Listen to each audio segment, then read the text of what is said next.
Another weekend of fisticuffs has come and gone, as UFC Fight Night 117 blew the roof of Saitama Sup Arena this past weekend Friday, September 22, 217 in Saitama, Japan.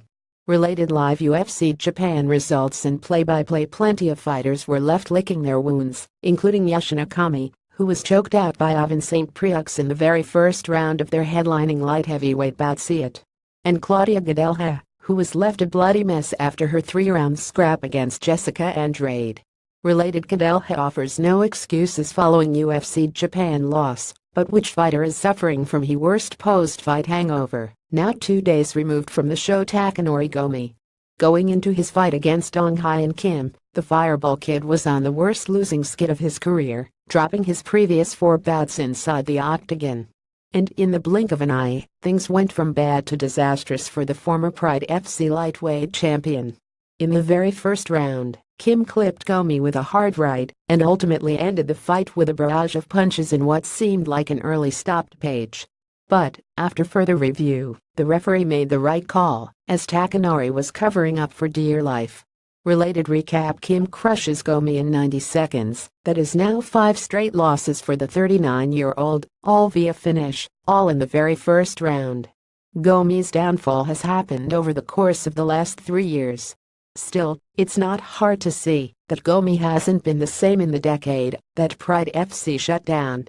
811 is the mark Gomi has collected since his last bout in Pride, going 49 inside the octagon, failing to live up to any hype many in the organization had for him going into his UFC career. Where he goes from here is anyone's guess, but if I had my druthers, I'd like to see Fireball Kid hang his gloves up for good. He's not just losing, he's getting finished, and fast. And to be honest, it just doesn't seem like Gomi has the passion for it anymore. While I could be wrong, the evidence in his performances suggests otherwise. Granted, we all get older, and getting old is something all fighters have to come to terms with, as the combat world is as unforgiving as any sport. It's a young man's sport, though there are select few veterans who are still kicking ass and taking names.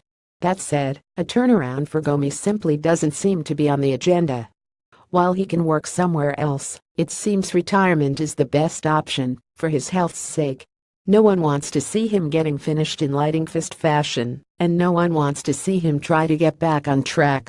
And why would he want to try? He's not ranked in the top 15, and has yet to earn a title defense, and the climb out of the deep hole is just too hard in the 155-pound division. Gomi has provided fight fans with countless highlight reel knockouts and impressive wins over in the land of the rising sun to keep us entertained for a while. And though someone as battle-tested as Gomi could perhaps keep fighting, at this point it will be strictly for the paycheck, as he won't be climbing the rankings soon, or title race anytime soon. He's done enough, he lost enough, it's simply time to move on. For complete UFC Fight Night 117 St. Preux vs Saitama results and play-by-play, click here.